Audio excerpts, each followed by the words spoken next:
Hello friends, मी प्रियंका. माझ्या 30 दिवसाच्या चॅलेंजचा आज तिसरा दिवस.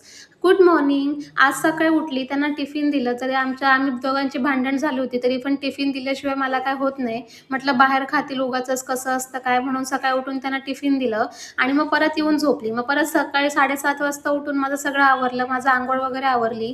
एका साईडला चहा ठेवला आणि मग मी माझ्या मुलाला उठवायला गेली, कारण की त्याची स्कूल होती. मग त्याला उठवलं. त्याला म्हटलं, "पटकन ब्रश कर, चहा झालेला आहे." आणि त्याला सकाळी उठून ना चहा बिस्किट लागतोच खायला, कारण की मग तरी भूक जात नाही. मग चहा बिस्किट केलं आणि त्याची बॅग भरायला घेतली. आज टिफिनला मी दुकानातलेच चिप्स किंवा बिस्किट देणार होती, कारण की त्याचं चालू होतं, "मम्मी मला चिप्स नाही तर बिस्किट दे, मी रोज-रोज घराचं खाऊन कंटाळा आला." आणि मुलांसमोर आपण काय बोलणार? म्हटलं जाऊ दे, सकाळी-सकाळी नको त्याला नाराज करायला. मग त्याचा रिकामा डब्बा भरला आणि दुकानातून मला चिप्स किंवा बिस्किट घ्यायचे होते. मग त्यानंतर मी इकडे त्याची तयारी करायला घेतली आणि त्याची आज टेस्ट होती. त्याच्यामुळे त्याचा मी अभ्यास पण मध्ये-मध्ये विचारत होती त्याला, हे कसं करणार, ते कसं करणार. आणि मला असं वाटतं ना, की माझ्या मुलाने प्रत्येक टेस्टमध्ये चांगलेच मार्क्स पाडायला हवे, कारण की तेवढी मी त्याच्यामागे मेहनत पण घेते. मग थोडा वेळ उरला होता, 5 मिनिटं बाकी होते. म्हटलं चला आपण रिव्हिजन करून घेऊया.